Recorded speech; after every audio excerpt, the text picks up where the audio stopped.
Hey, this is Catherine. Haven't talked in a while, but I've been in therapy for a few months now, and so I just kind of have felt like my therapist is the person that I vent to. I'd probably talk to her more than I talk to anyone else. It's just sad, but at least it's good to get some things off my chest, you know.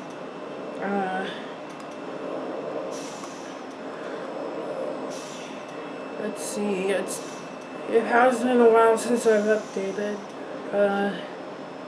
My birthday was back in July. I think I was going to post or update after that, and I don't know, I've just been so full of anxiety and depression that even doing simple things that I have to do are really hard. Like, if Joel sees this, I'm going to apologize in advance that I still haven't paid the state or county or whoever my payback that I have to return to them because I'm making too much money now in my Social Security. And it's all so ridiculous. I'm sorry, my eyes are watery. My vision has gotten very, very bad very, very quickly too, which is just terribly depressing. Like, I can't make out anything in the viewfinder. I can't even make out, like, hello? I don't know where I am. I don't know. Doesn't matter. I can't see it, doesn't matter. So, I don't post a whole lot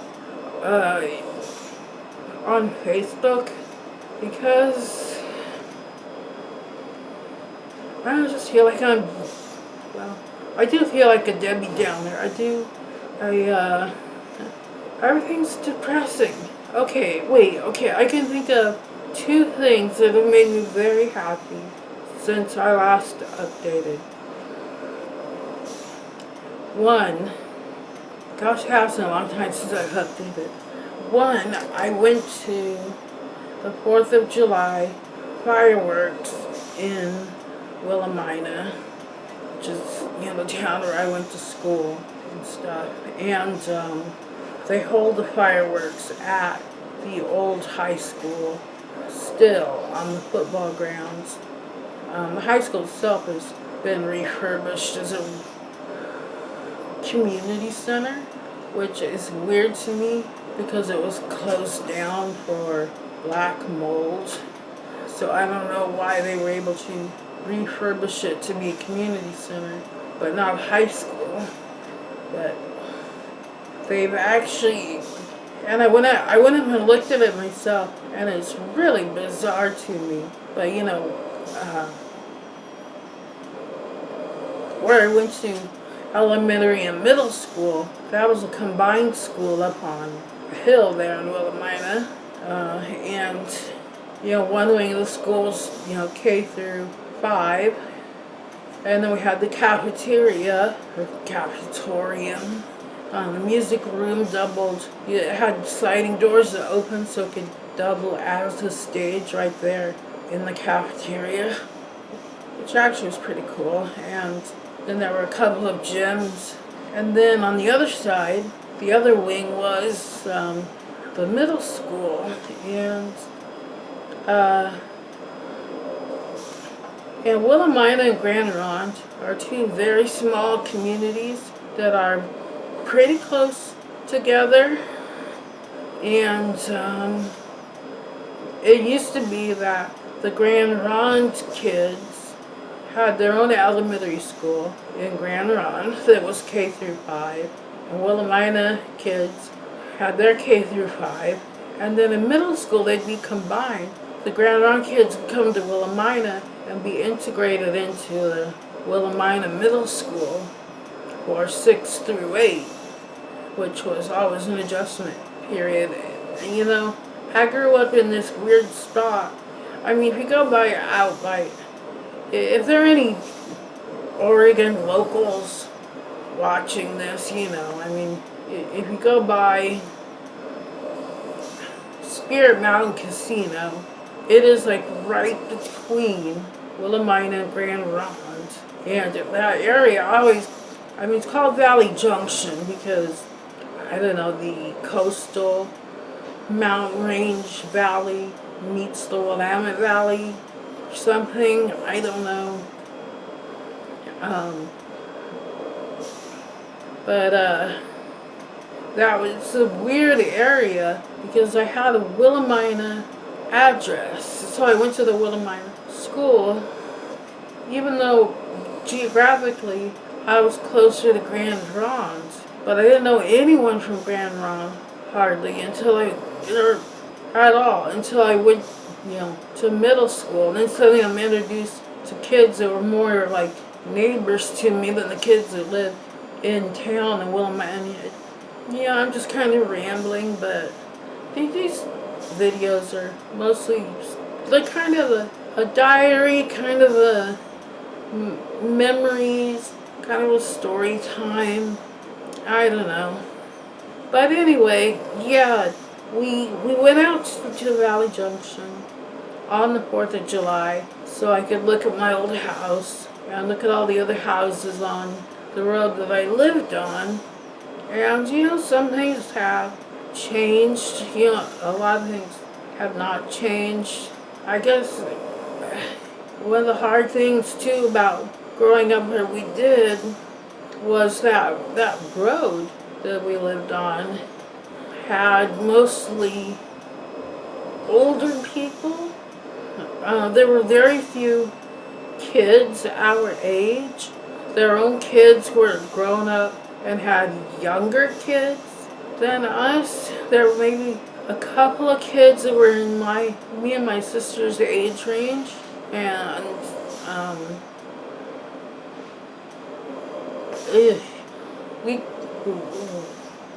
we didn't really get along. We did the best we could because we were lonely for playmates and stuff, you know, being out there in the country. It does get lonely. It was fun riding our bikes up and down the road, walking the dog up and down the road, and visiting with, you know, stopping and visiting the elderly neighbors and petting their dogs and talking about flowers and gardens, things, you know, stuff. Yeah, it just seemed like, and there was a community pool. I mean, it's a private club, but because my grandpa married more or less into the Little John family, and they're a big lumber family out there. I'm not spilling any tea. I mean, the road that I lived on, everyone used to call it Little John Road, and there's still tons of Little Johns that live on it, even though I don't know who renamed it. They renamed it after the little creek that ran alongside the road. So, am I doxing myself if I say where I grew up? I mean, I don't live very far from there, but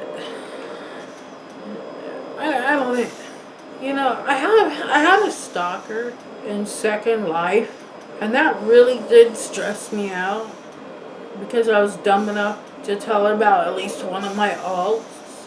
And so when I logged on my main alt to go wrestle, or I logged on my other alt to go do post-apocalyptic stuff in the wastelands, it didn't matter. My stalker was there.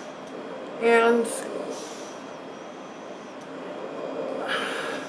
you know, the funny thing is, she used to actually bribe my friends to try to get them to convince me to unblock her. You know, she stressed me out so bad that I blocked her so that I couldn't see her text, hear her voice, receive private messages, any of that. and then I de-rendered her so that I couldn't even see her avatar. I could walk into her and not know it. And I was happy for a while. But she started making alts. And then, I also hosted a game show. And she would show up at the game show as a contestant. And even though I was stressed out beyond belief and I suffer from anxiety, depression, and PTSD.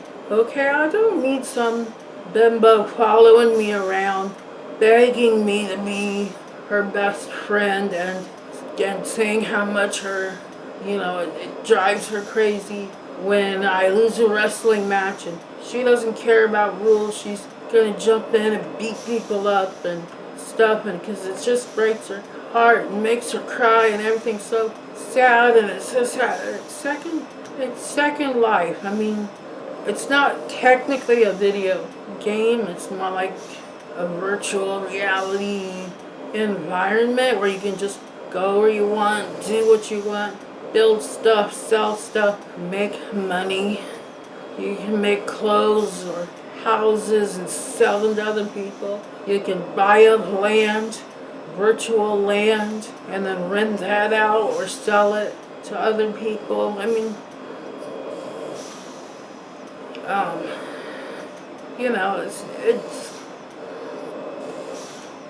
it was my life for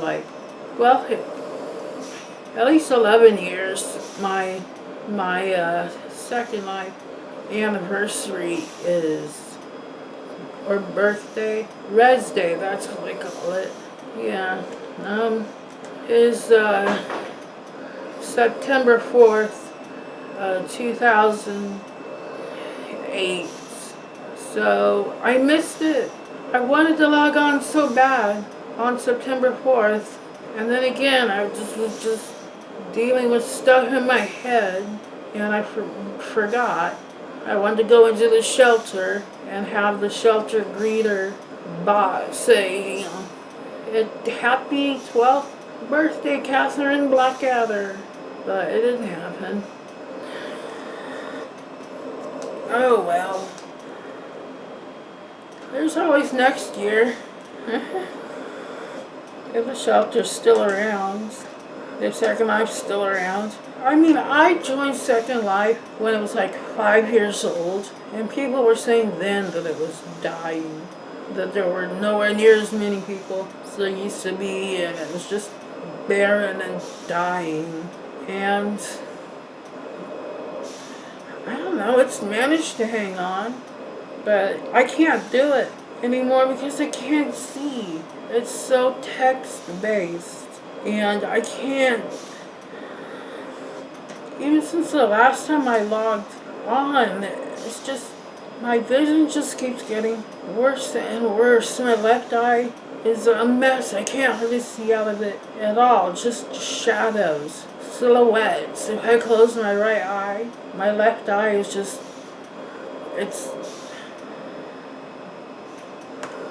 I can barely make things out. And I mean, it breaks my heart. Just the other day, I went to the Comic Tropes YouTube channel. I really enjoy that channel because I, grew up with comic books, and I still love comic books even though I can't physically hold them or read them at all. I know they're, again, I know I forget, is it DC or Marvel? One of them has put their entire catalog online, and for $100 a year or $150 a year, $15 a month. I don't know. I don't remember. It's been a while since I read about it or heard about it, I should say. I used to be a huge reader, so I always just read. Anyway, yeah, they put all their comics online. I think it's Marvel. I'm not sure. maybe it's DC. I just, I forget. It's like, okay, Marvel's ahead in the movie game, but I think DC's ahead in the internet game or something. I was never that huge of a DC comic fan. I love the characters. I grew up watching Linda Carter's Wonder Woman, and I spent way too much of my childhood spinning around trying to turn into Wonder Woman. Batman, he's Superman. They're like cultural icons. They've been part of my life since I was a kid. I watched Super Friends and all that stuff. And so, even though I don't think I've ever picked up a Batman or Superman comic book, I can recite the mythos of both of them. I've seen all the movies. I've seen plenty of the cartoons. I haven't seen the latest Wonder Woman movie, which I know by now is already a couple of years old. And I better hurry up and watch it before I can't see anything at all. Because, that's what I was getting at. It was the Comic Tropes website. He was reviewing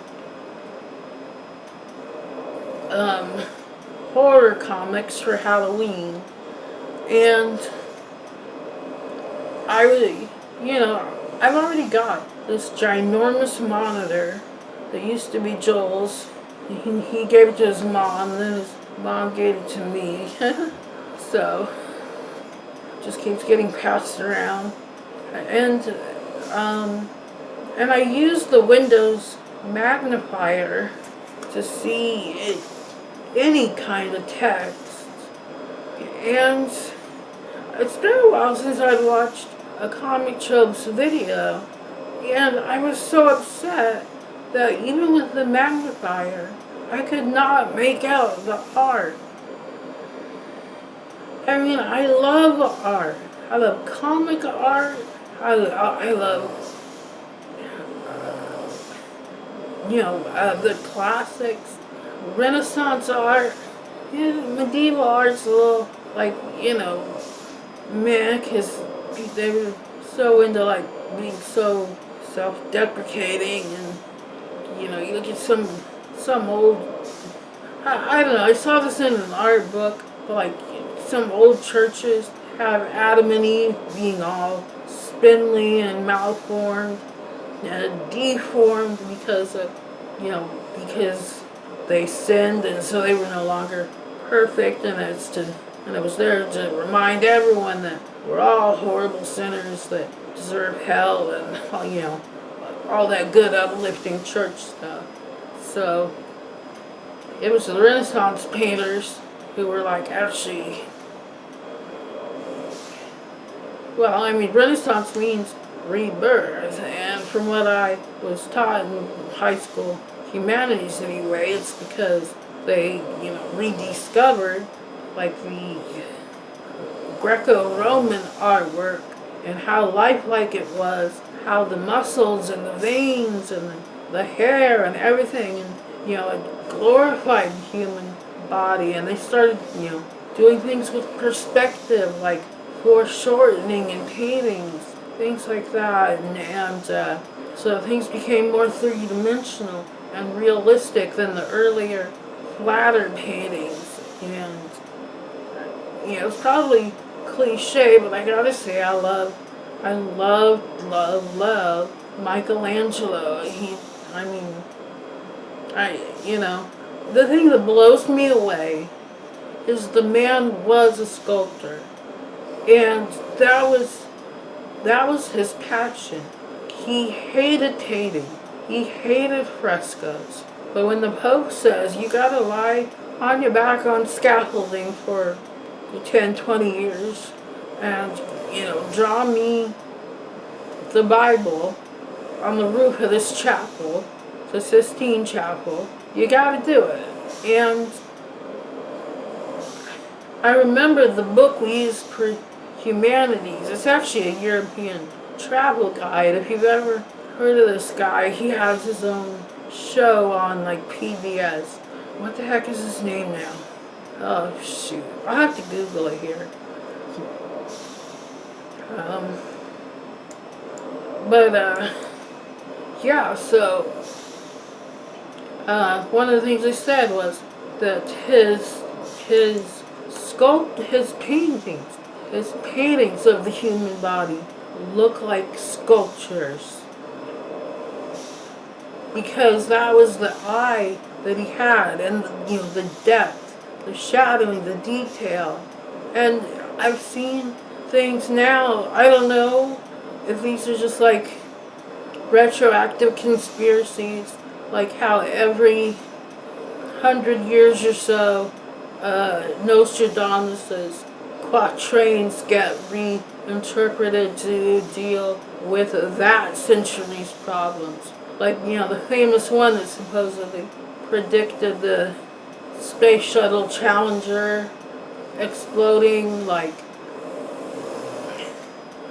that was in the 80s. So, say 60, 70 years earlier, or when was the Russian Revolution? 1919? It was after World War I, right? Somewhere in there. Anyway, back then, they said, oh no, it predicted the death of the Tsar's family.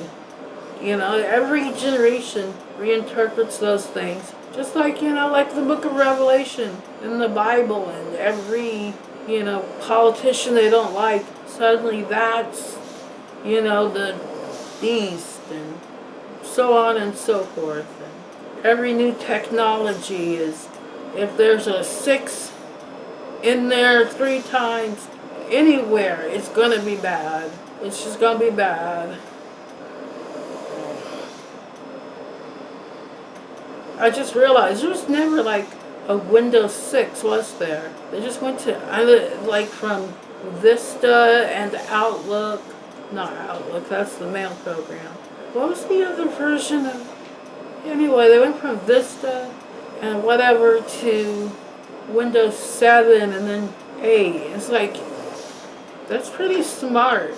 Because if they came out with a Windows 6 and then they had to do like an update and they would have like 6s in it, people would be freaking out that Microsoft was of the devil. Alexander. When I mispronounce words like that, like if you ever watch AmberLynn Reid videos and how she is so completely inadequate with the English language. Like the other day she was talking about lymph nodes, which meant lymph nodes, and she was saying that she's not chemically depressed, and so that had people, so that was just like today, that had people going, does she mean clinically depressed, or does she mean a chemical imbalance? Because there's no such thing as chemically depressed, but she can't. But, and the garlic salt controversy, garlic salt gate, let's call it, where she said, she's not putting any salt in her food. She just put in some garlic powder and some garlic salt, and people jumped down her throat and said, duh, there's salt and garlic salt. And so she backpedaled and said, I meant onion powder. I was craving salt so much I said garlic salt. Which, I meant garlic powder and onion powder. And then someone else I saw later pointed out that if you actually read the frickin' labels, even garlic powder and onion powder have sodium in them. And of course, there's all this speculation since she's now cutting out sodium, trying to eat fresh stuff. What else did she do? Well, she made a salad for Becky. She ate plain pasta. I mean, oh my gosh. Okay, if you try to cut out fat and sodium, why can't you still put some marinara sauce on that stuff? She was eating shrimp with it.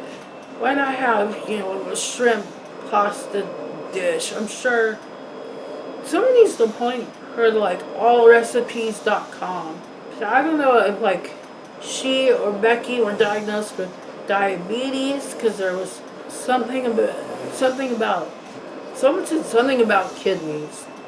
I mean, I still watch all the reaction channels. I don't feel like really reacting. I know this sounds like a reaction. When she was doing well there for a while earlier this year, you know, when she was exercising and trying to control her binge eating, and she said she went to therapy. I was like, well, I'm not gonna dump on this girl. But then, when she suddenly flipped and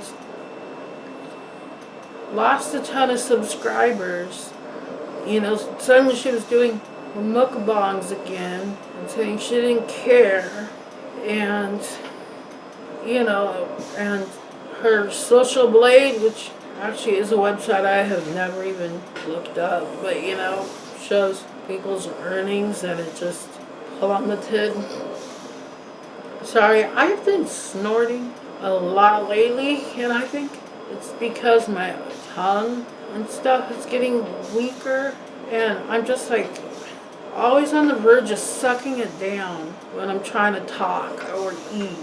So that is another embarrassing factor in my life. Plus, I finally had a tooth pulled, but it's like right here, just behind my canine or eye tooth or whatever you want to call it, my fang. You know, but it's just behind that. It's not a molar, it's a cuspid, I guess. I don't know. But it was cracked and infected. And yeah, JP, I saw your comment about how, well, you think they could just like glue it back together with their fancy dentist stuff? Well, if I were a billionaire, sure, but Medicare is more like, yeah, pull it, that's the cheapest. That's kind of the way they are about like any dental problem. If you can't fill it, then pull it. It has to be so minor, you can fix with a filling. Anything more major, and pull it. Root canal, just pull it. Okay, so,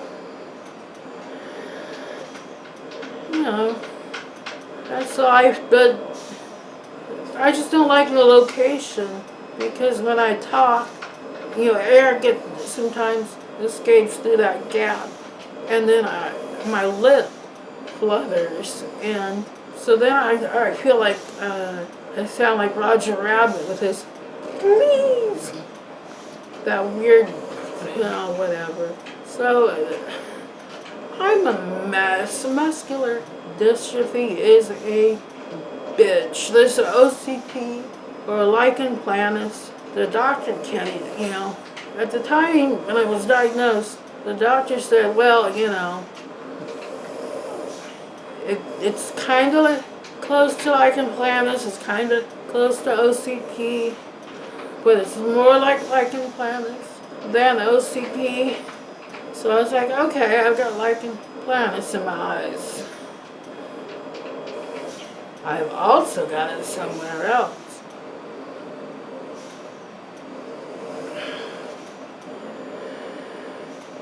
But in every subsequent visit, though, he always has an OCP. And I guess in the end it's like tomato, because they're both autoimmune diseases and would be treated the same way either way. Which they're treated with an eye drop, which I believe contains a steroid. I don't even know what I'm putting in my eyes.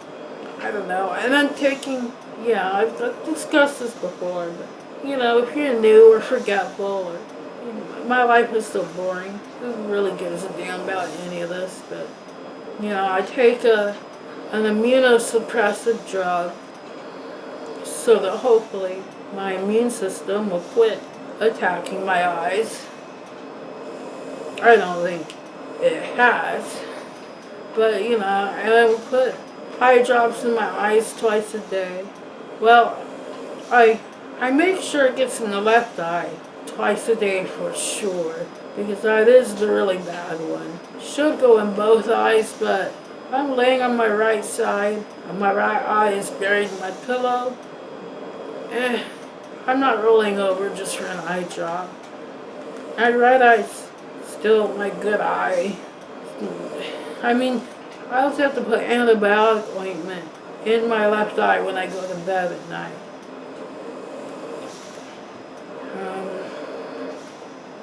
I don't want to go over all my stupid problems, but I forgot all about what I was talking about before. But yeah, so the road that I grew up on, I did get to go see it on the 4th of July. Fort Hill and Valley Junction are so different now. Oh my God, and I can't believe the Texaco station is gone. I mean, my parents had the Exxon station on the other side of the bridge, and they were huge competitors. And then, Exxon, just pulled out because we had such a rinky-dink little station, And so, and then, honestly, at that point, my dad's MD had gotten to the point where I think he really needed us. My sister and I worked there mostly on the weekends, but during the summer on the weekdays too. We didn't do so much on the weekdays during the winter because it wanted us to focus on our homework, not that we ever really did, but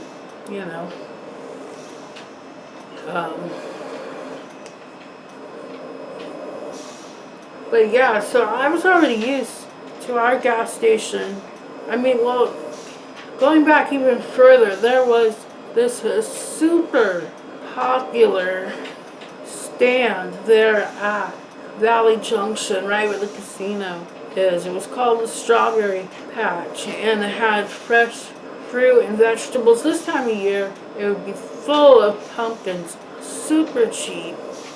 One year for my dad's birthday, I just bought a ton of pumpkins and carved them up into jack-o'-lanterns. I made Calvin and Hobbes jack-o'-lanterns. I made a Bill the Cat jack-o'-lantern. I know you can buy patterns for all kinds of crazy stuff. People carving the Mona Lisa into jack-o'-lanterns and things now. But I have to figure out on my own about using a potato peeler, vegetable peeler to peel away the rind on the pumpkin to get the lighter flesh so that you could have color contrast. Because this was before the internet. I was just like, wow, I would love to make a Calvin and Hobbes pumpkin, but how am I going to get Hobbes's, his white fluffy whiskers? Oh, I know, a vegetable peeler, and it worked. I've got pictures of all those pumpkins I carved. Anyway, it's for my dad's birthday, because his birthday, oh God, to this day, I can never remember if his birthday is the 28th or the 29th of October. I'm guessing the 29th, because part of me is always sure it's the 28th, and I'm always wrong, so it must be the 29th, because left to my own devices, I'd say, oh, I think it's 28th, and I would be wrong. How's that for logic? But anyway, so, yeah, the Strawberry Patch was one of the first things from my childhood to go for the casino. And then someone, I don't know if it was the people who owned the Strawberry Patch, which I think it was Buswell's who owned it. That's a big prominent family in Grand Ronde. Again, I'm not spilling any tea because everyone out there knows each other. Excuse me. And a lot of people that I could talk about, you could probably go to the casino and see their names up on the walls because there are, prominent members of the Confederated tribes of Grand Ronde Indians. Because Grand Ronde used to be an Indian reservation way back in the day. I actually have no idea how long ago, where I was born. That's all I know. But the Confederated tribes include like the Tillamook Indians, Chinook, Umatilla, Umpqua, like tons of place names around here. Siletz, tons of place names around here are the names of Indian tribes. And so, yeah, I named not only a few cities, but one of my favorite brands of ice cream and my favorite brand of cheese. So, yeah.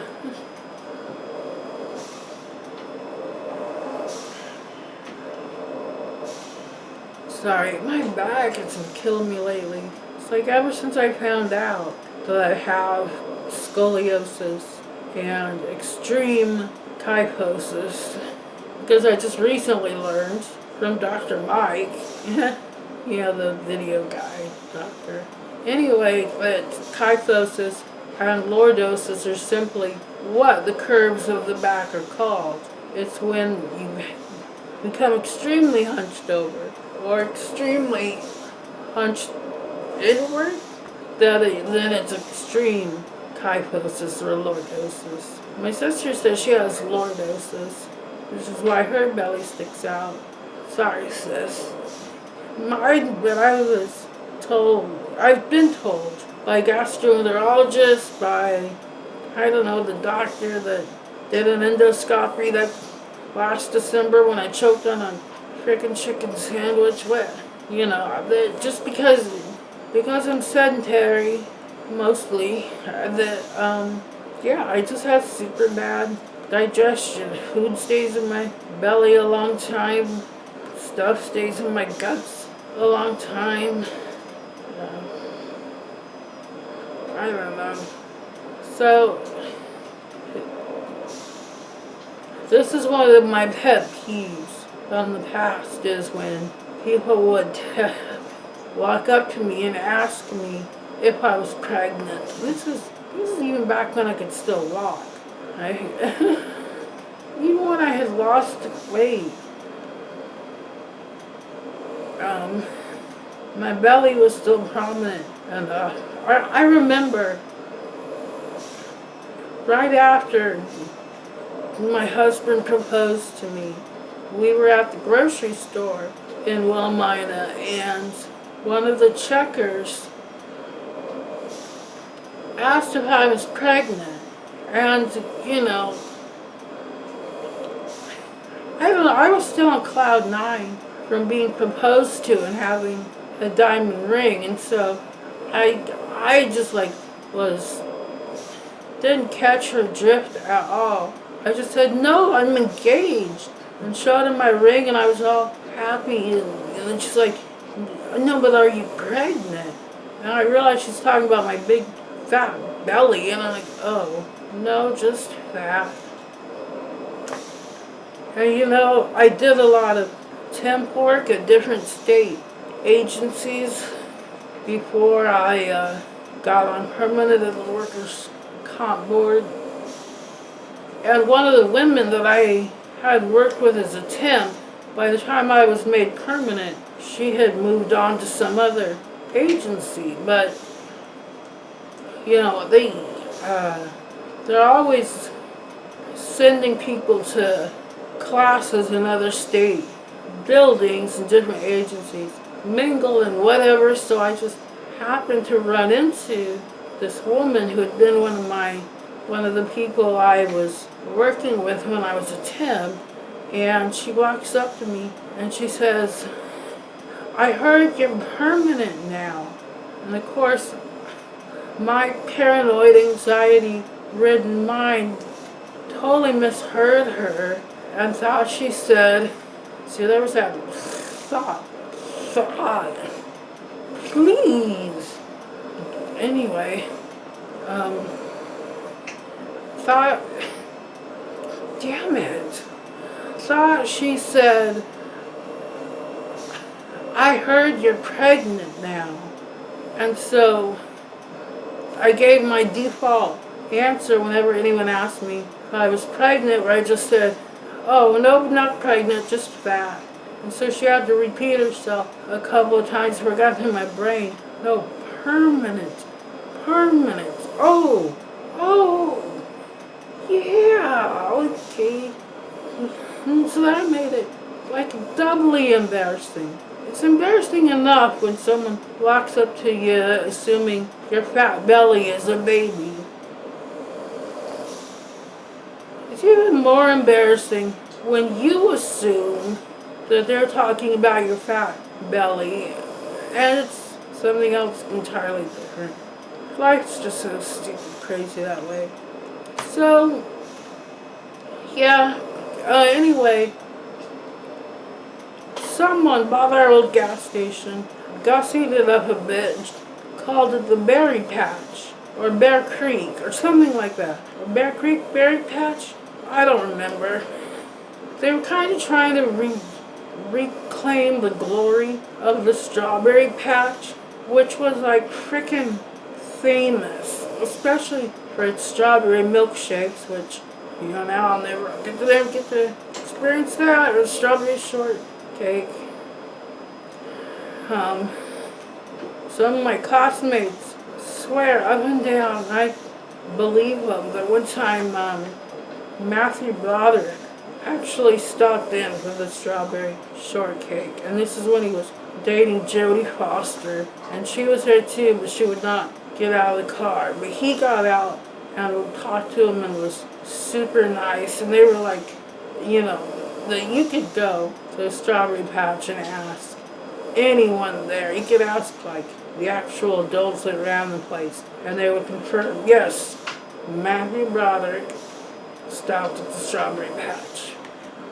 So I was out there on that same highway, pumping gas, praying up and down that a celebrity would want to stop and get some gas.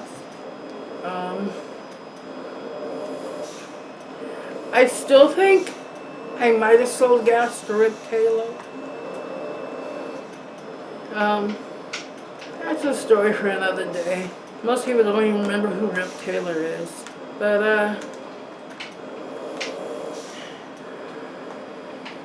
it's Googleable. But anyway, so yeah, our gas station was like Strawberry Patch 2.0. I don't even know why they would call it Bear Creek, because the creek that ran behind our gas station, well, wasn't even a creek, it was a river, it was a salmon river, and it ran into the Yam Hill River. Whatever. But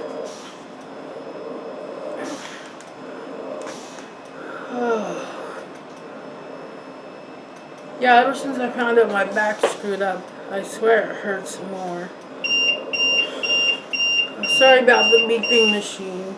Oh, and I'm sorry if it's like hissing super loud and drowning me out, because I'm wearing the headphones that I don't need to be wearing, but it's to cover my hair, because I don't need anyone analyzing my hair like they do AmberLyn's and trying to figure out how many days or weeks it's been since I've washed it. Because just washing, I'm going to say it, washing my hair is a nightmare. I am very crippled, and most things that we try, you know, they just everything's hard on my body. So just sitting in the wheelchair is hard on my body. Just trying to type online is hard on my body. Even though I've been pretty busy on Reddit and YouTube in comment sections. I can comment all day long on other people's videos. Well, listen to me. I mean, this is what my therapy sessions are like. I always end up off in the weeds, or wool gathering, or just rambling, whatever you want to call it. I forget my original point my original point was the 4th of July. This is all still kind of related. Because, yeah, our gas station became this failed fruit stand. I don't even know what's there now. Maybe it's still a fruit stand, but the one time I stopped in there, there was nothing like the old strawberry patch. Just nothing. But they still sold Grandma Buzzwell's peanut brittle, which is a delight, and probably the reason why I keep having to have teeth pulled. No, I'm not going to say that. It's been a long time since I've had peanut brittle. Probably more likely I keep breaking my teeth because from the moment Joel's mom walks in the door Friday night till when she leaves Sunday morning, my jaw is just clenched. I think I sleep with it clenched. Anyway, so the 4th of July, yeah, me and Joel and one of my caregivers, Jeanette, I don't know if I should say people's names. I'll just say her first name. I won't say her last name or where she lives or anything. But anyway, me and Joel and Jeanette went out. We drove out to the old homestead. Yeah, we looked things up and down. Tucker's store's gone. The Texaco station is gone. I think so many things are just so different.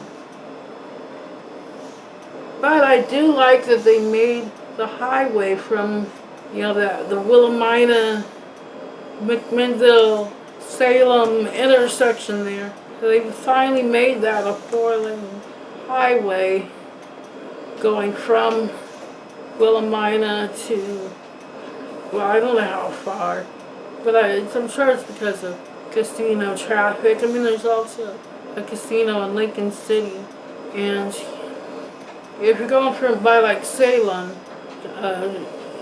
Spirit Mountain is about halfway between Salem, which is our state capital, and Lincoln City, which is like one of the first big cities that you hit there on the ocean when you're taking Highway 18 west.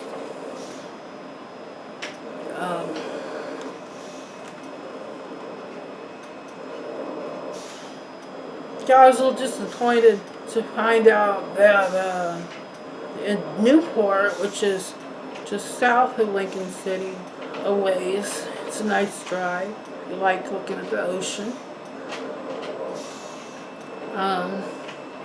Found out in Newport that they are shutting down the Undersea Gardens, which literally was like under the bay there, Newport Bay, so you could see fish in the wild or something. I think that's how it was. To be honest, I haven't been there since I was a teenager, but it's still something I had fun memories of.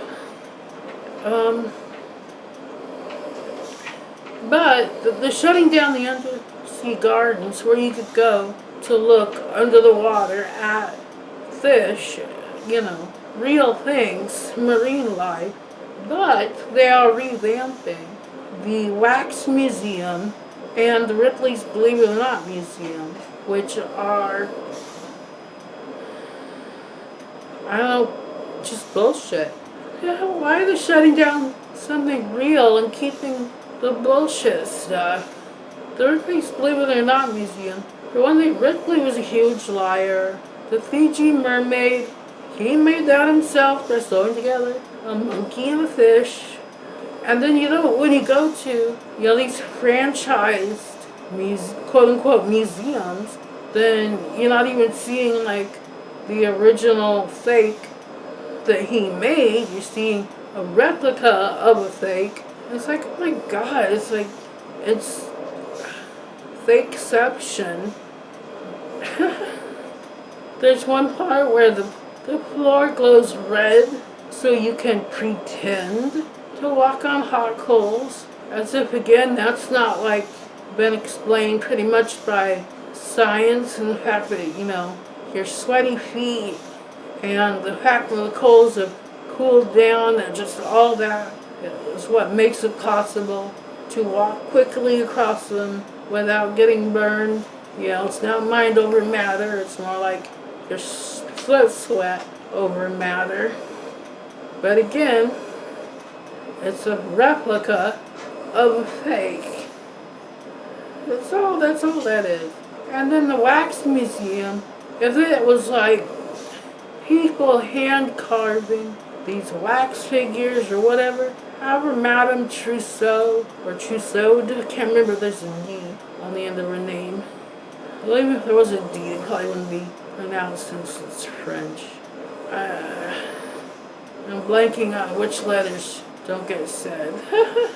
But anyway, I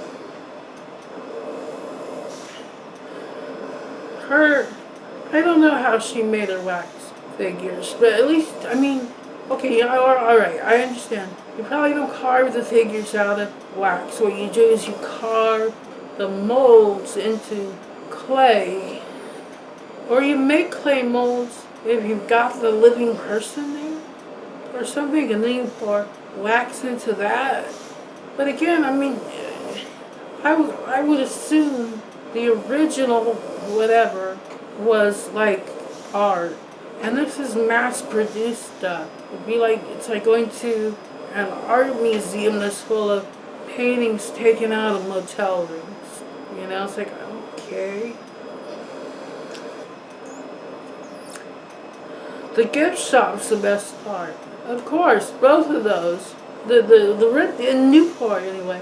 You got Ripley's Believe It or Not on one side. You got the Max Museum on the other. You have the gift shop in the middle. And the only way you can exit either of them is by going through the gift shop. But when you've got like money burning a hole in your pocket and you just want some doodads and what's-its, that part's fun. Shopping's always fun. God, I haven't been to a mall in so long. I haven't been to a Walmart or a grocery store. But I did see the fireworks. I gotta get back on track because I don't want this to be 5 hours long. But I did see the fireworks on the 4th of July at Willamina. They were gorgeous. I swear to God, Willamina tries so hard. Their little town is like so sad and pathetic. So many storefronts are closed up. I can't believe the drugstores closed up.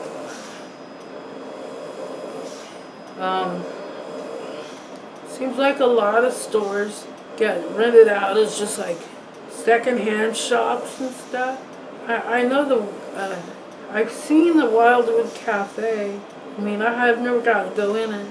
It looks really nice. I mean, okay, they revamped the Vic's Diner and Lounge into something pretty classy. Although I admit I love that damn diner when my sister and I would go out on Friday or Saturday nights to blow money and then stop in for a burger.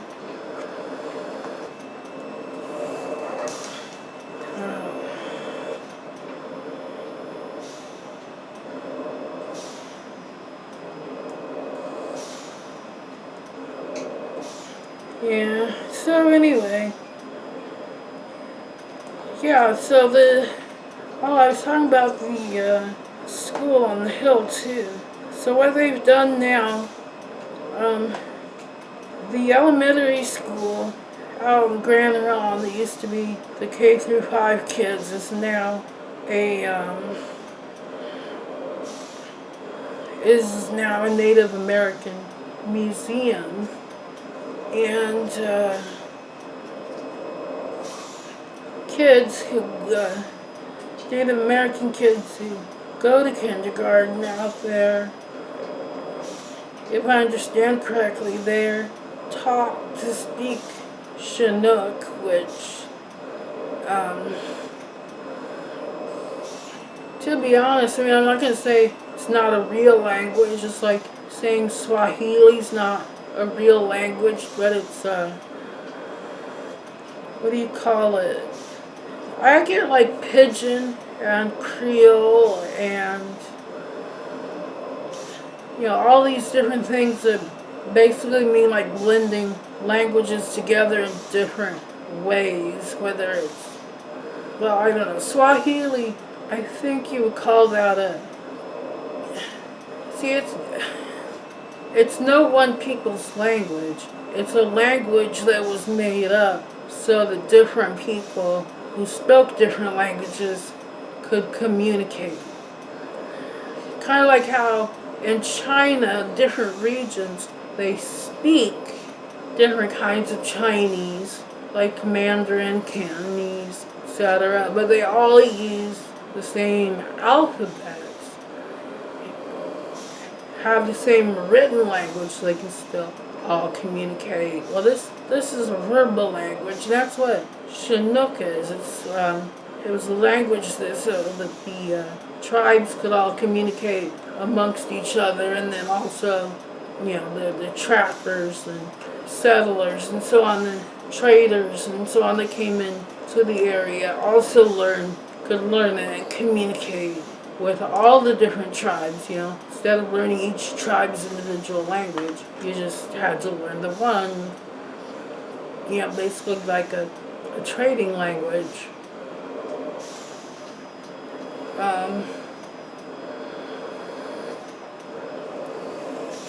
I know when people say Creole, they automatically think of like New Orleans and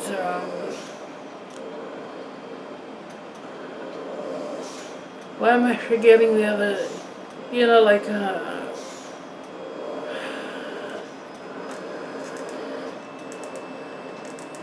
times like this when I feel like frickin' AmberLynn Reid, although she's grasping for words like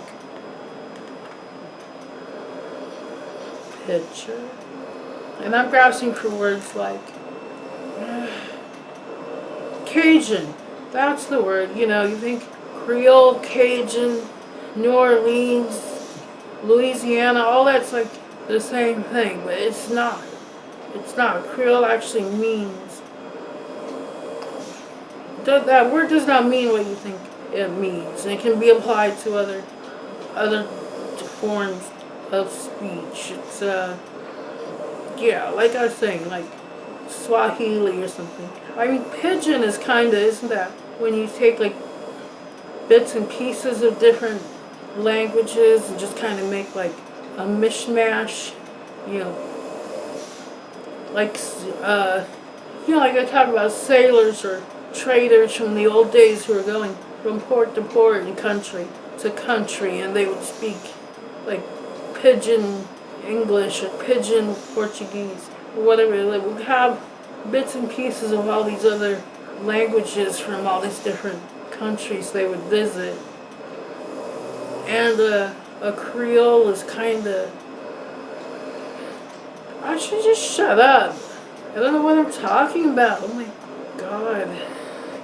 So anyway, we went up onto the hill to see what they've done, and they have to the school up there, and now it's K through 12 in one school. They did add on a huge wing for the high school,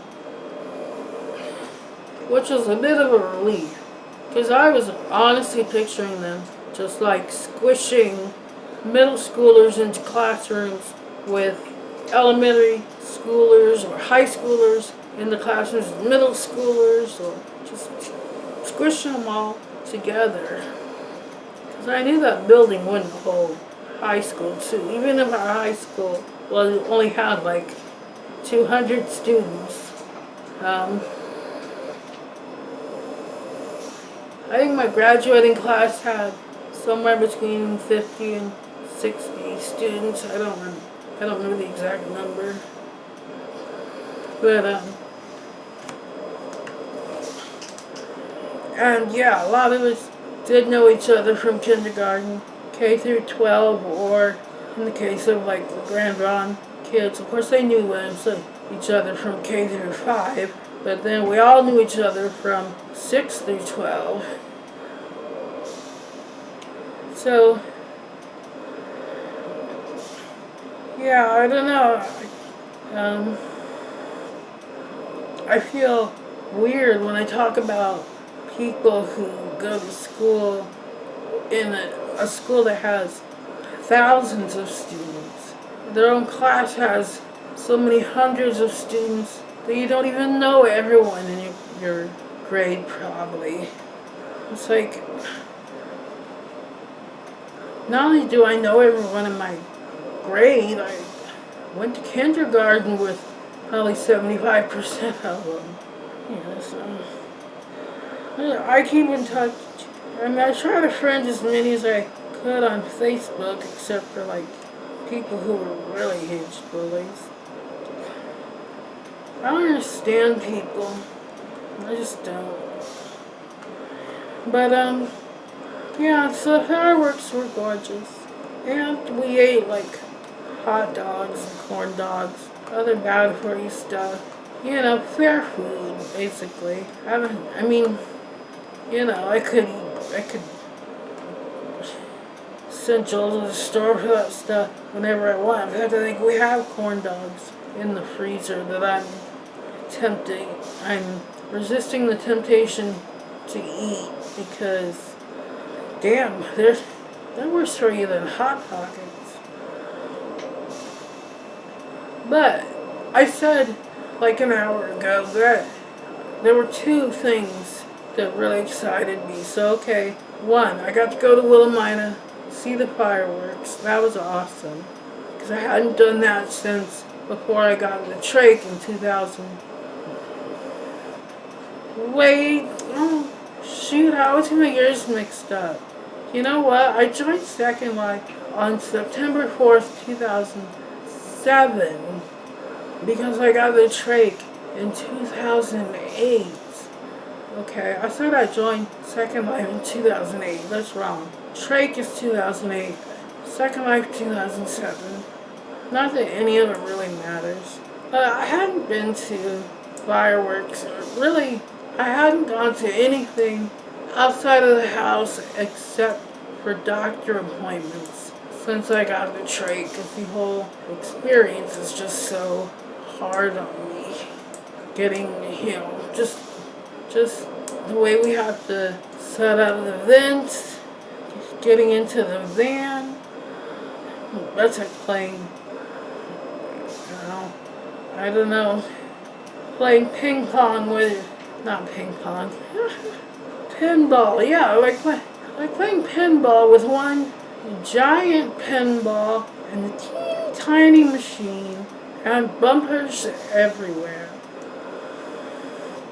In other words, just like going back and forth, side to side,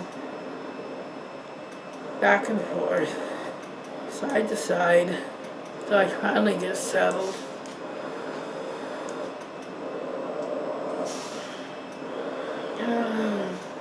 Anyway, but it was worth it. I mean, I was like sick for 2 or 3 days afterwards, just with exhaustion and being away from my humidifier for so long, being out in the cold air and the smoke and everything.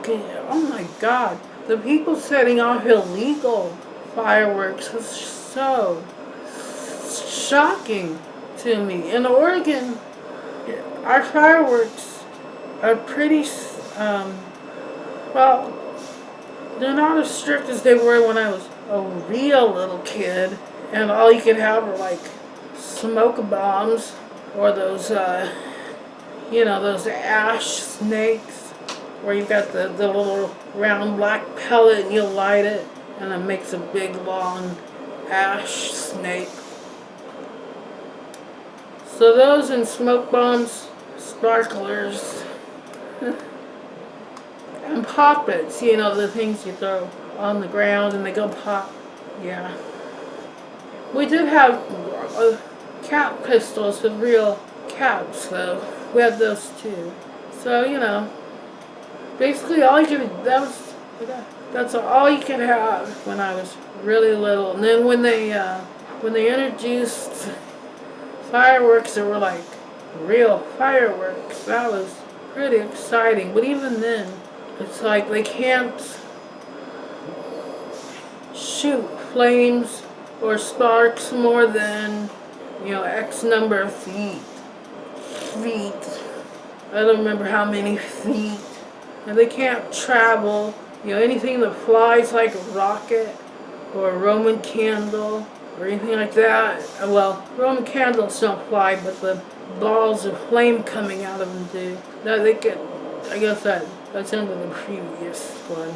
But anyway, but still, anything that's like any kind of a rocket, you can't have that if it travels more than 6 inches off the ground or 6 feet, I think, in any direction. You can't have explosives at all. No bottle rockets, no firecrackers, no what are they called again? M8s? The quarter stick, the dynamite things. M80s? But no, I don't remember what they're called. But I'm not saying we haven't played with all those things, thanks to, family coming in from other states and providing us with rockets and explosives and things.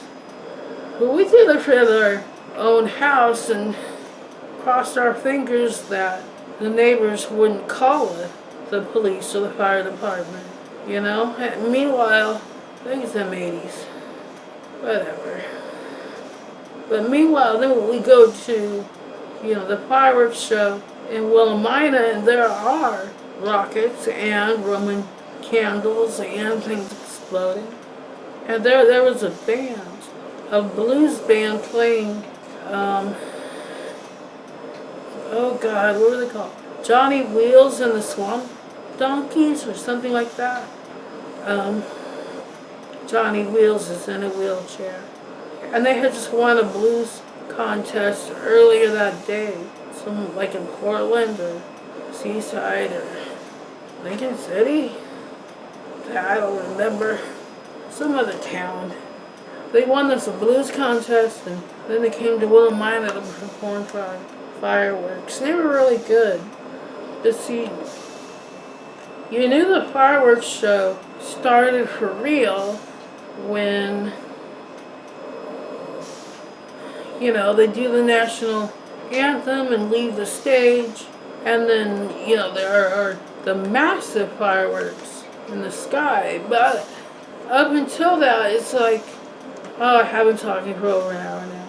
But up until that, there were so many people setting off other illegal fireworks that, it was almost like, wait, is that part of the show? Because that's pretty damn big and pretty, And the fire department's right there, because they're the ones who put on the fireworks show. So I don't know how they get away with it. Of course, when you're leaving the show, you still see all around the town, coming from people's houses in the town, the more illegal fireworks going off, the rockets and things. You can't hide the rockets' red glare.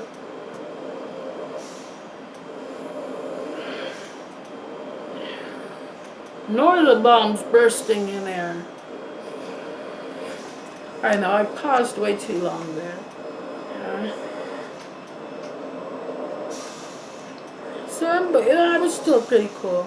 Okay, so the other thing was, I think it was the last, I don't know. I had so much trouble over this summer with my pulmonologist and my dentist, because they kept changing my appointments. And one appointment, I got a call saying, come into the hospital tomorrow for your trach change. And I was like, yeah, this was in the middle of July, because the trach change had been scheduled for August 2nd. I knew they didn't want to wait that long, so I said, oh yeah, we got the call late at night. I said, yeah, come in tomorrow at 11:15 for your trach change. And so we came in, and nope, not on the schedule. So I have no idea why they called me to come in for that day, and then they wanted me to do like a trach change at 6 o'clock in the morning. No, or was it 7? I think it was 7. I don't know. Or even 8 is too early. I mean, because you have to take into account not just that I'm, tired and lazy and sore and anxious and depressed and scared all the time, but also my caregivers have schedules and they don't have just me, of course. They have to get their kids off to school or off to babysitters or daycare or whatever, and so they have their own schedules that they can't change at the drop of a dime. And I kept trying to explain that to people, and in the case of the trach change that they wanted to do super early in the morning when I wouldn't have coverage, I just told them flat out that we'll have to reschedule them for a different day when I can do it later in the morning. But then I had an appointment scheduled then, like towards the end of July, to get my tooth pulled at a hospital in Albany, because that's the nearest handicap accessible dentist is in Albany. That's nuts. Why is there one in Salem or Dallas? I don't know. It doesn't make any sense. But, I mean, Albany's not that far, but it's like the fact that even that it's in another county, and my insurance has always been so picky that I should see doctors in my own county or the nearest county. And so they have to go 2 counties over. And then the hospital, for some reason, the hospital administration canceled the appointment. This isn't like a Chantal thing, where it's like really? Really? Okay. If you get what that's about, yeah. I don't want to go into her whole thing, but she supposedly, she needed surgery. Very personal thing. Not that she's being very personal on the internet. I mean, I know more about that woman's ass than I probably know about my own, which is scary. But, yeah, supposedly the surgeon was too backed up and canceled her appointment, and so then she did like 2 or 3 mukbangs in a row. Mukbangs? I don't speak Korean. That's probably the only word I know in Korean. Hyundai, I know that. Nissan. Well, but I don't know what those words mean, so I guess I still can't really say I know them. Anyway, so Chantal, yeah. And Life of the Free Spirit, Callie, I think she hit the nail on the head that Chantal's just a big fat liar. That either there was never surgery to begin with, or she canceled it herself, or she just didn't follow the doctor's instructions. She's supposed to eat light and drink lots of fluids and keep yourself hydrated and all this stuff, and she did mukbangs, like right up to when she was supposed to go to the hospital practically for the surgery. So, could be the doctor canceled it because she was not physically in the condition she needed to be in to be operated on.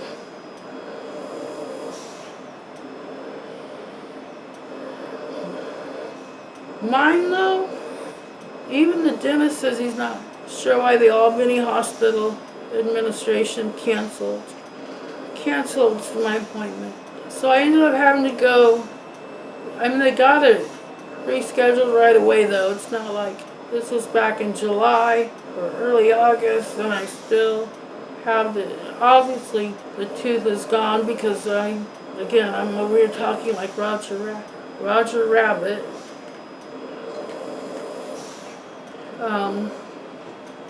But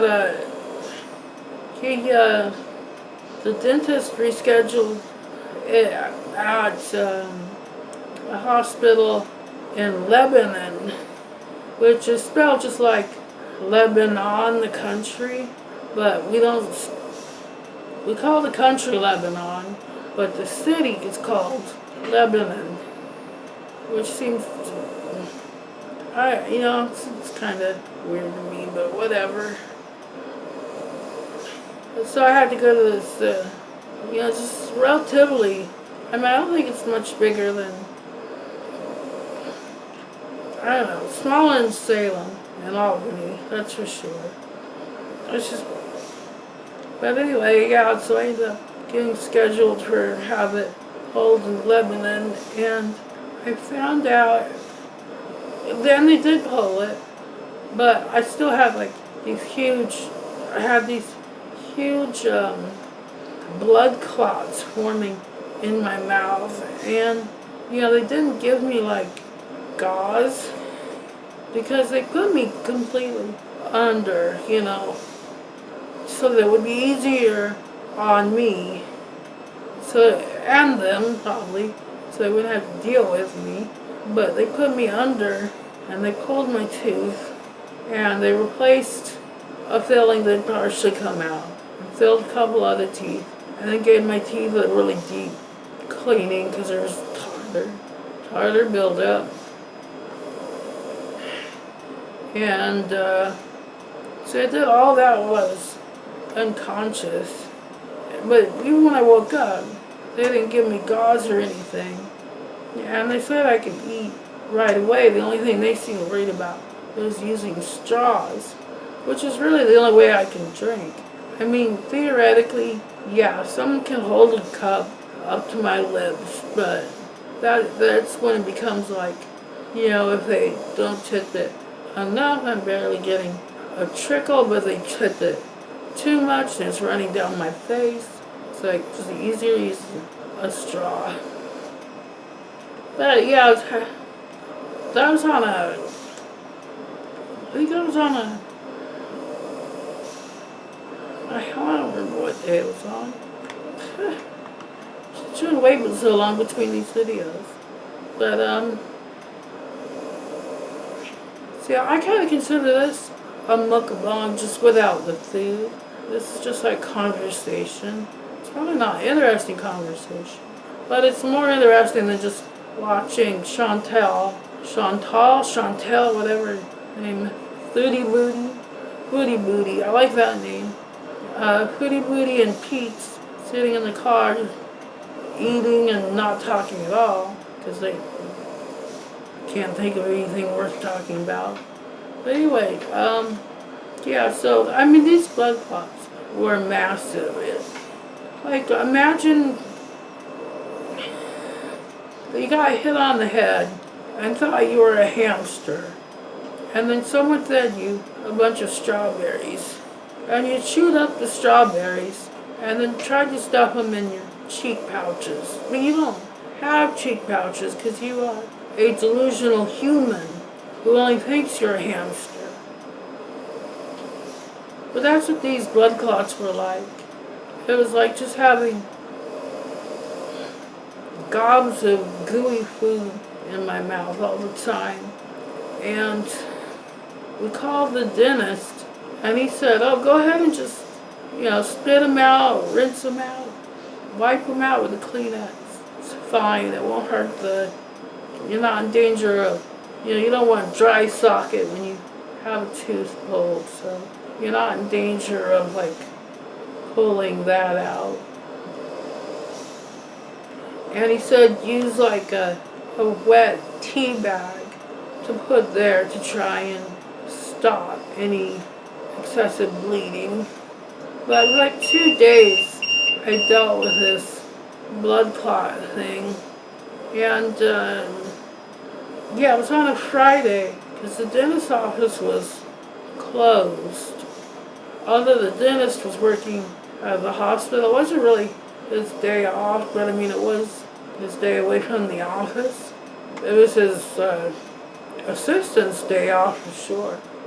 Damn, I meant to send him a card because he was concerned enough that after 2 days, and I still had these gigantic, grotesque blood clots, that he went ahead and told me to come into Albany to his dentist office, and you know, he would look at it personally. And what he'd done, the reason why I didn't have gauze, what he'd done was he'd packed, I don't know what kind of packing material, something he's supposed to like dissolve, I guess, obviously. But you know, he packed the socket with his packing material and then put in one stitch to hold it. And then when he was looking at it on that Friday, he said, well, that's kind of a pathetic stitch. So he numbed me up, like deep numbing, like shots right in the roof of my mouth to make the whole side of my head practically numb. Those shots hurt like crazy. He thought I was a tough lady.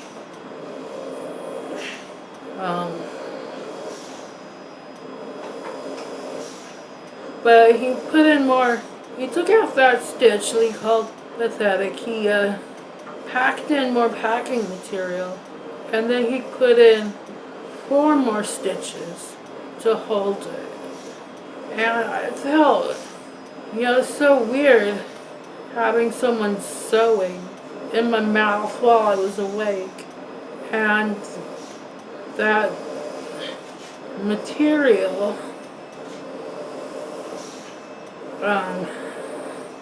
it felt like he was using twine or something, or yeah, like hay baling twine to sew up my gum. It was so thick and weird. But, you know, it eventually dissolved, and everything's good except for this weird lisp coming out of the corner of my mouth.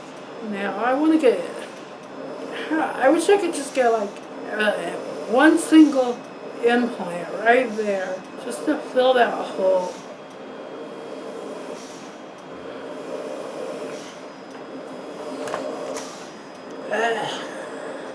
But whatever. Man, I hope my tongue isn't a weird color. I had a blue, icy, frozen Fanta, whatever, the other day from Burger King. And I'm just paranoid that like my tongue is blue.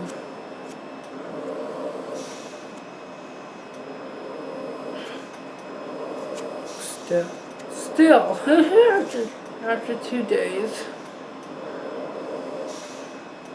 I don't know.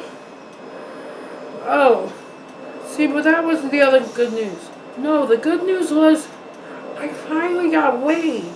The Hoyer lift they use at the Lebanon hospital to transfer me from the wheelchair to the gurney, or yeah, gurney, I guess, whatever, hospital bed. Sure.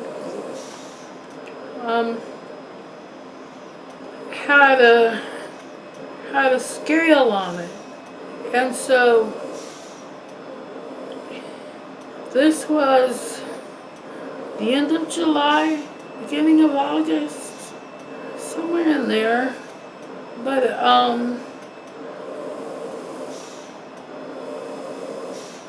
this is the first time that I've been weighed since I was hospitalized way back in January. And they did subtract a few pounds from what it said to account for the sling in my shoes. But still, according to them, I'm down 22 pounds from last January. So, even though I can't exercise, and I do still have a hot pocket almost every day for lunch, but they just sort of show restraint. I used to eat 2, okay? And then I learned that that's bad. That's really bad. And it even says that 1 Hot Pocket is 1 serving. And you're like, how? Well, I do. I just have 1 Hot Pocket for lunch. I usually have an omelet with bell peppers and onions and cheese in it for breakfast. Unless my blood sugar is really high, then I'll just have a light Yoplait yogurt. For lunch, I have a Hot Pocket. And then for dinner is when I really have my high calorie and carb meal. Usually a meat and broccoli. It's like we always have broccoli because I just don't really care for most vegetables, but broccoli in particular, I've heard is supposed to be good for keep lowering your blood sugar when you're diabetic. So, if it's the one vegetable I can tolerate cooked and is good for diabetes, then we just got frickin' broccoli every night. And we usually have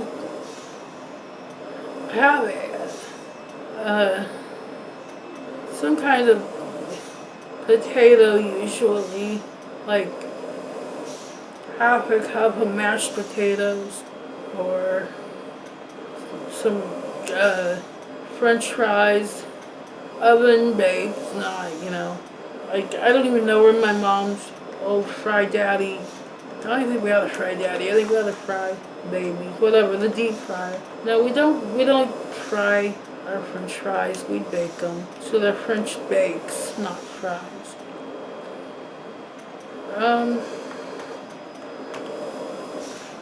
And a salad, which, like Michael B. Petty was really getting down on ALR for eating bagged salads. But, if nothing else, they do help fill you up. There is some roughage in there. I need the fiber to get things moving since I don't move. But not all of them are just iceberg lettuce, The darker the lettuce, or vegetable in general, the more nutrients it has in it. So, some of them have romaine lettuce, which is darker than iceberg. Some of them have spinach, kale, whatever, the cabbage. There are a bunch that have cabbage.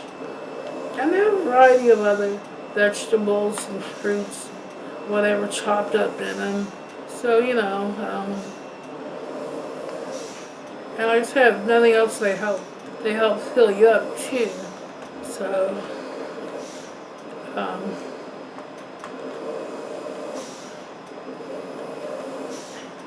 because, well, I'll tell you this, my husband is no Becky, or Destiny, or Dana, or Rafe, or Hannah, or Ricky, or Eric, or whoever the hell it is that brings AmberLynn her food in bed, because,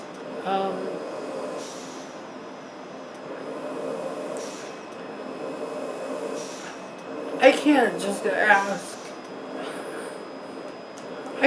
ask for things from Joel.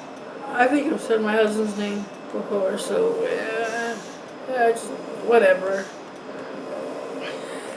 Are you so paranoid about the information that I give out now, even though I still talk too much. But yeah, so yeah, I mean, there are plenty of times, like especially after a trach change, where I want ice cream. My throat hurts, and I know ice cream goes down the esophagus, not the trachea. Well, in my case, probably try to go down the trachea and I choke, and it's like becomes a big whole thing. So I've been choking a lot, so that's why I was saying, like, I feel like I snort and grunt a lot, because like my own tongue keeps trying to go down my throat, and then it rubs my palate or whatever and makes obnoxious noises.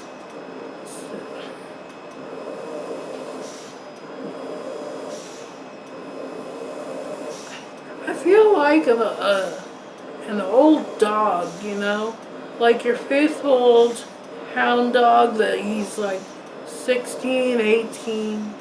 It's not really the ancient age, and all he can do is lay on a blanket and fart. That's what I feel like. I feel like a farty old dog.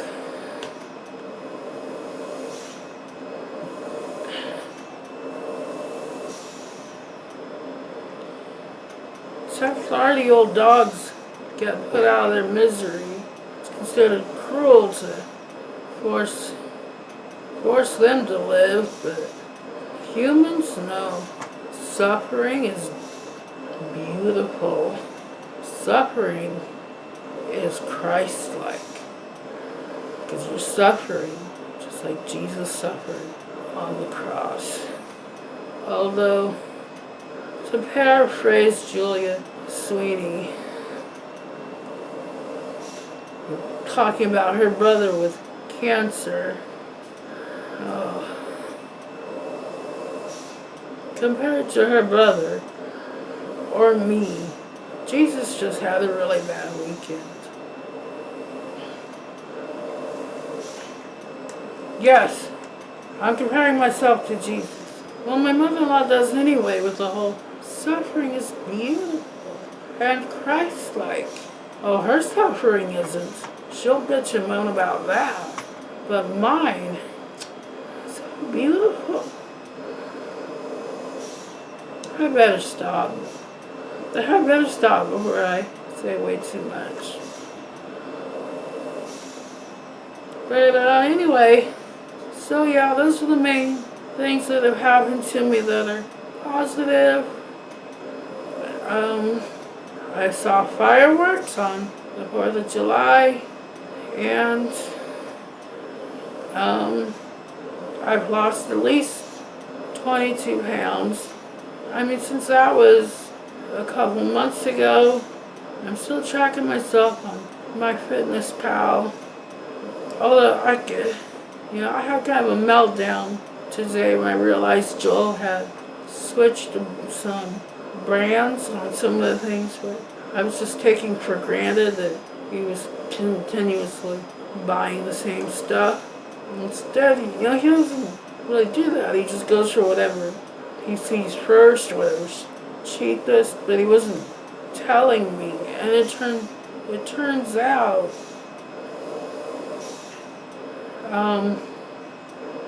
that some of the things that he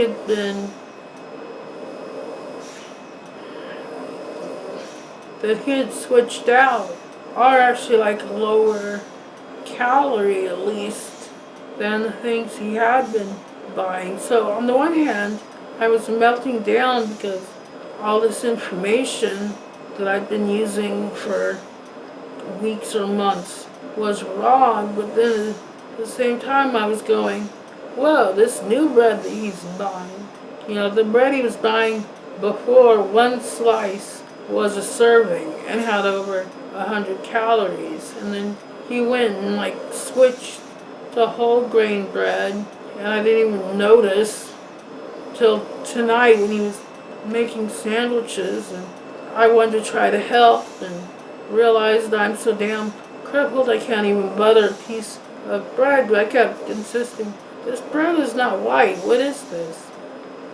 This is, and he said, no, it's the same thing I always buy, it's white bread. He said, no, it's brown. Look at it, it's not white. And it turned out it's whole grain white bread, which I know white bread is probably still not good, but all of a sudden, 2 slices of bread are 1 serving and the same number of calories as 1 slice of just plain white bread that he'd been buying before. So I told him, okay, you keep buying this bread. Because, you know, when I wake up in the morning and my blood sugar is below 75,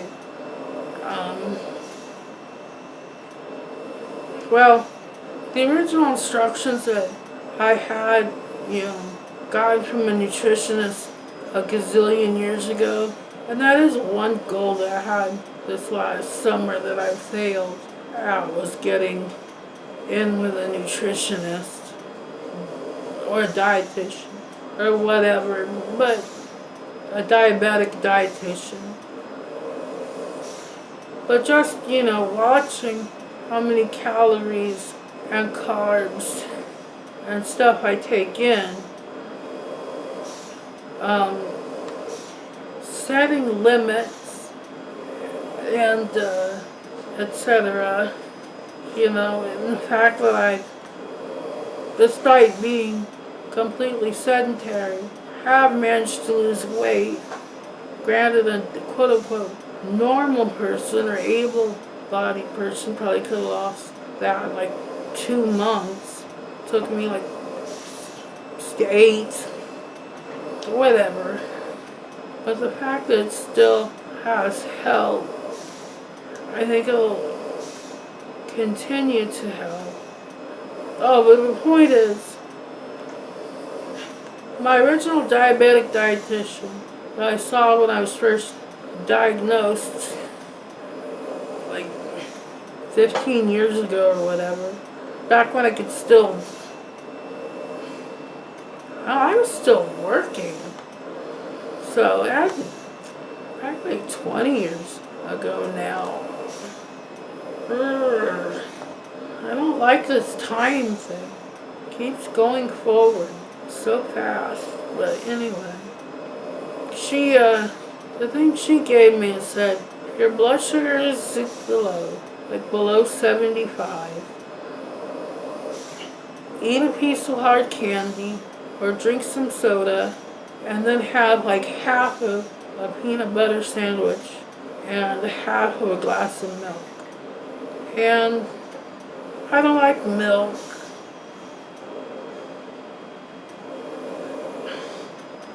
What I do is I just have a peanut butter and jelly sandwich. But, you know, 1 serving of peanut butter is 2 tablespoons. And 1 serving of jam. I always say jelly because peanut butter and jam sounds weird. But yeah, we use jam, not jelly.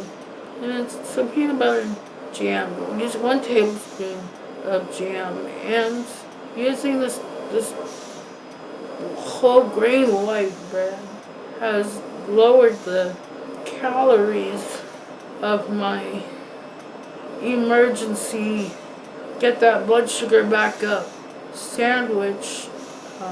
Has lowered them by, do the math, 60 calories.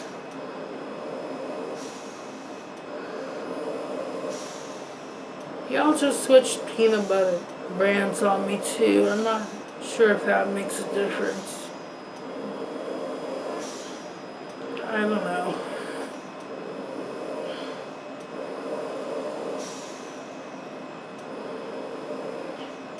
It's so hard.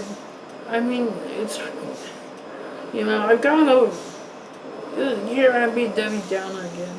But I really did.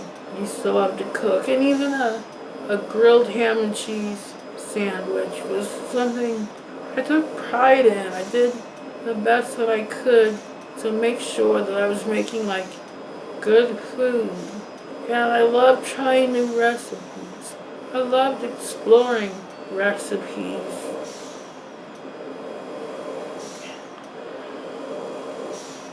And Yeah. You're recording. sorry, I haven't used my camera in so long it doesn't have a charge, so it's plugged in to the wall and it just came unplugged.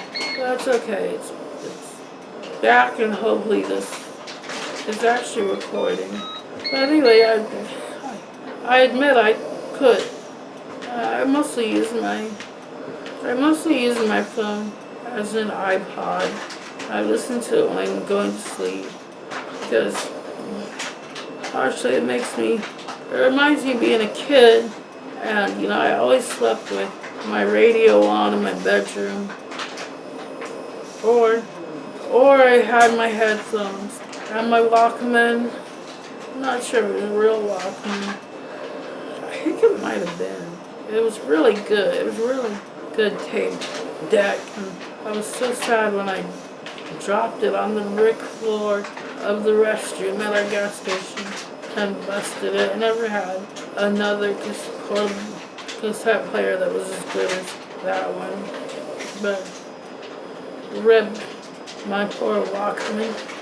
But anyway, it just made me think of that, especially since, like when oh my god, these machines, like when the power would be out, because there was a big storm, so I would put on when there was thunder. I am terrified of thunder. Fortunately, I never hear it anymore with these headphones. These, I can't even hardly hear myself.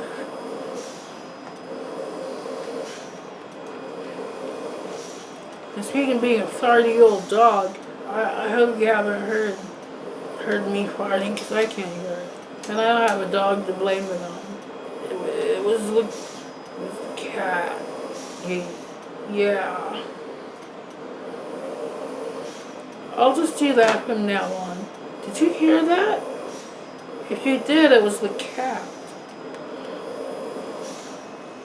So anyway, but yeah, my sister really helped me set it up and stuff because I couldn't see what I was doing. And Siri's absolutely no help. But yeah, you can't swipe when the voice over's on, so when I'm scrolling through my music or my contacts or my messages, I have to sit there and go, Siri, turn voiceover off, and then I swipe, and then I go, Siri, turn voiceover on, and I touch everything on the screen and listen to the voiceover, and if I still can't find what I'm looking for, then it's Siri, turn voiceover off, swipe, Siri, turn voiceover on, and touch all the buttons and let the voiceover read them to me again. I'm so damn frustrated and disappointed at how little I can see or do. I almost feel like I just wish I'd wake up tomorrow completely blind, because it's living in shadow lands and having people not even be able to estimate or guesstimate what I'm able to see is so frustrating.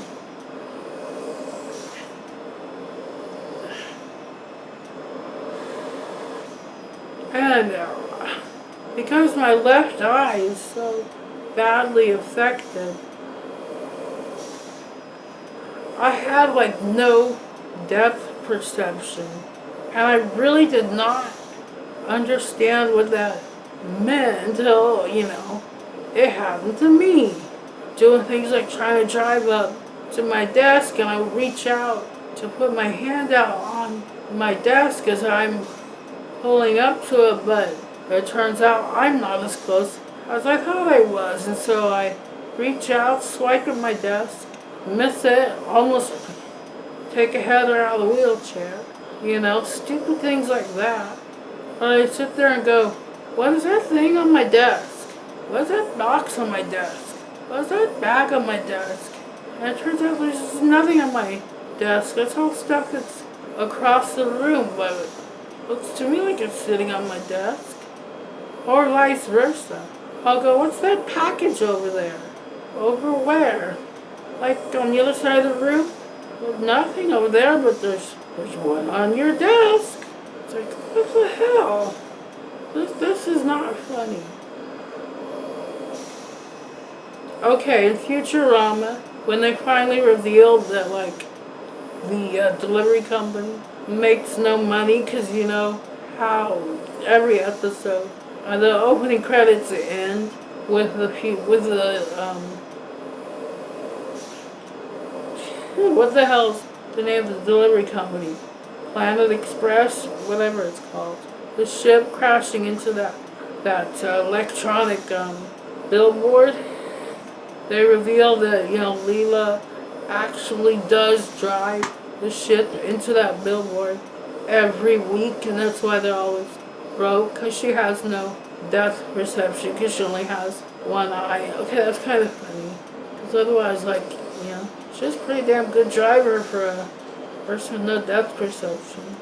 And then you find out, oh no, for all these years, and even watching the show, yeah, every week, no, she crashes the ship.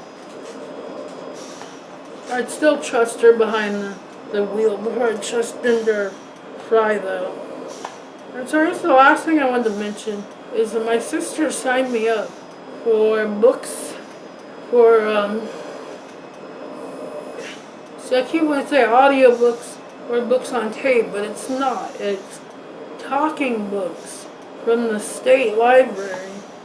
So they actually sent out a player and headphones, and then they send these books. If you haven't ever had a Netflix subscription where you actually receive the DVDs and then you return them in the same envelope, you just flip the thing around so that the address label, whatever thing. I don't know, it's been so long since I've done that. But it's the same basic principle here. And they sent me 2 books, and I will confess, I haven't listened to either of them yet. I might just send them back, but see, that's the thing, you get like 6 weeks to listen to them. And the 2 that they sent me, one is like, I think actually maybe a self-help book, which maybe I can use, I don't know. Joe read me the title, and now I can't remember it. It's something like Living Without Banisters, or something like that. I'll have to look it up to see if it's worth listening to, but it sounds like, I don't know, maybe something I can use.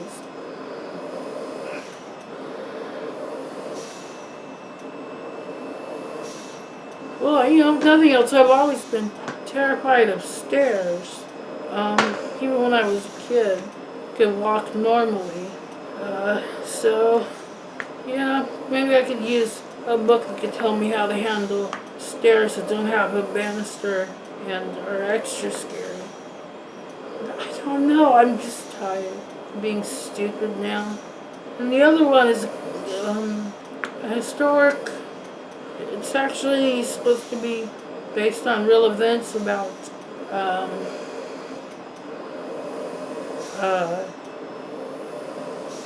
conspiracy to kill George Washington. Like,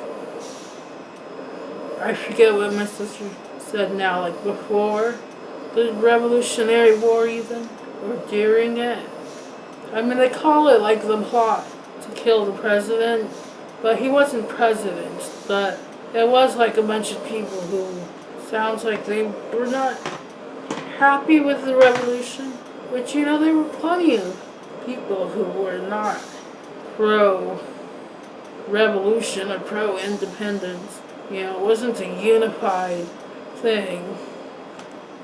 So, But these are supposed to be like people who were really close to him, under him as when he was a general or something, who wanted to sabotage the whole shebang.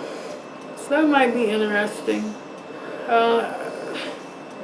You know, I feel so stupid because, like,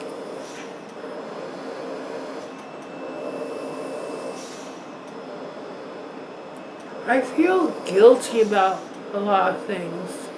My sister signed me up to this program out of the goodness of her heart because it was, you know, when my sister and I were kids, we both read this book called Light a Single Candle about a teenage girl who was losing her sight. And of course, since we read this as kids, it was like written in the 70s, and she got talking books, but they were on records. And these are actually flash drives within a cartridge you plug into the player, which looks kind of like, you know, an old kind of a cassette player. But like I said, you plug the cartridge into it, which actually probably makes it more like our old Tandy computer, which didn't have disk drives, but it had a cartridge drive and a tape drive. Oh my gosh. So, yeah. And she's given me a ton of movies and audiobooks. See, I'm so salty about Facebook deleting my want to watch list of movies, because for a while there I was listening to tons and tons of movie review channels where they did just review movies. They would do essays. They would pick the movies apart. You know, they would discuss the philosophy. They would discuss the film making techniques. They would discuss every little nuance. And granted, I guess, you know, you say, oh, well, all these movies were spoiled for me because with all these essays and critiques, I could probably talk about the movie as if I have seen it. In fact, I think some of them I probably bluff people into thinking I had seen the movie by talking about it. But anyway, point is, I was just like collecting movies at this point. I mean, there were so many that they weren't on Netflix streaming. Some of them probably may not have even been on DVD.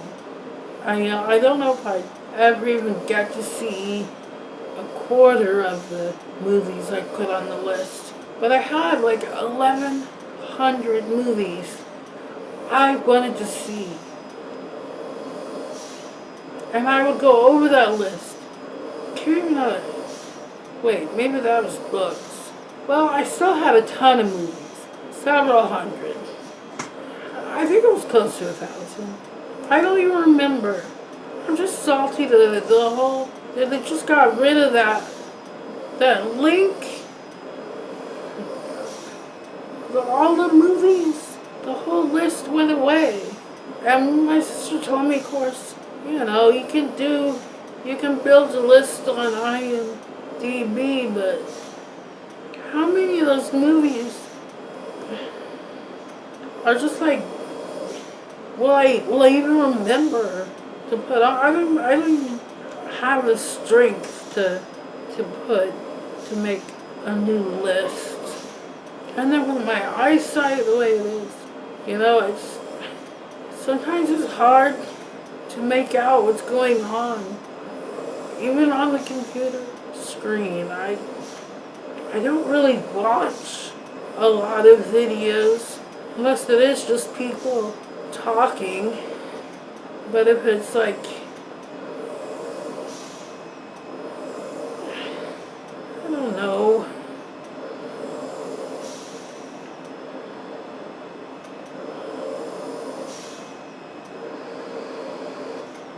It's just so frustrating. So anyway, I hate to end on a down note like that. But yeah, I do have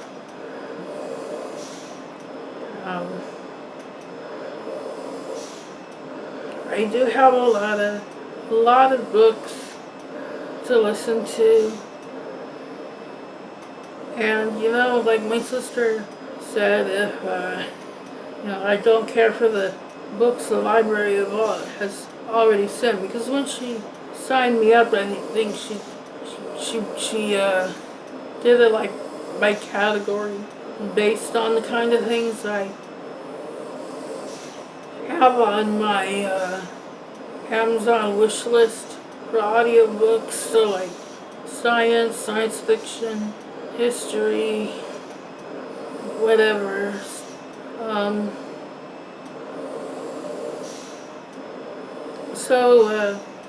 Yeah, but like she put it, is that life is too short to waste listening to, listening to bad books. So, like I said, it seems like I hold it up high enough you see. They come in these blue boxes. Should be able to see that, I think. This is, yeah. So that when I want to send it back, all I have to do is put the cartridge back in this case, and then, is it showing up? I don't even know. I think so. I'm trying to hold it in front of my face. Anyway, I flip the label around so it goes back to the library. And I guess, I need to hold on to the boxes that the player and the headphones came in, but I can hold on to those indefinitely as long as I want to take part in the program. And there's a big envelope full of literature that I won't really be able to read, but I'll sit down one of these days with someone so I can go into my account and I can actually order books I want, or continue to just get random books from general categories. Whatever, it's all cool. I probably have more audio books than I'll be able to listen to in my entire life. And I've noticed myself that I haven't keeping my eyes shut a lot, but that's pretty much because light hurts them. They have become pretty photosensitive, and I wonder if they aren't getting bad faster just because I'm spending so much time on the computer.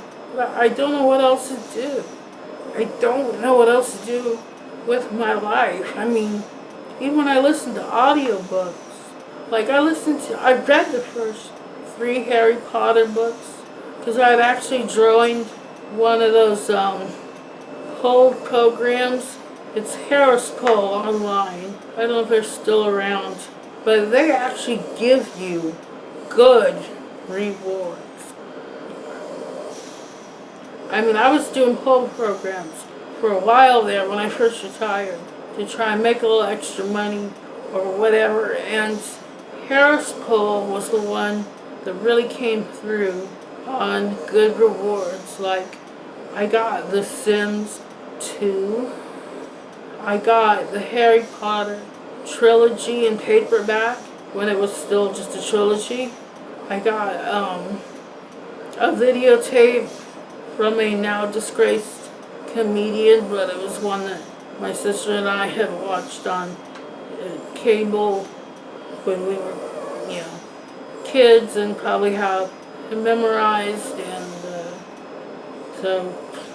I got that on VHS from them. I can't remember what all else I got, but isn't that enough? Most of these whole places give you pennies or give you, I think one gave me a mouse pad. Ooh, that was exciting. Harris Poll gave me three Harry Potter books for free, and you gave me a mouse pad. And these optical mice don't even really need mouse pads. In fact, I think this mouse pad probably slows me down more because it catches all the cat hair and stuff. And then my mouse doesn't glide over it as smoothly. I probably should just use my desk. Yeah, I know. I need to stop. If you made it this far, wow! You are a trooper. Oh my God. Share, comment, like, subscribe, do all the things, and I will catch you on the flip side. Bye.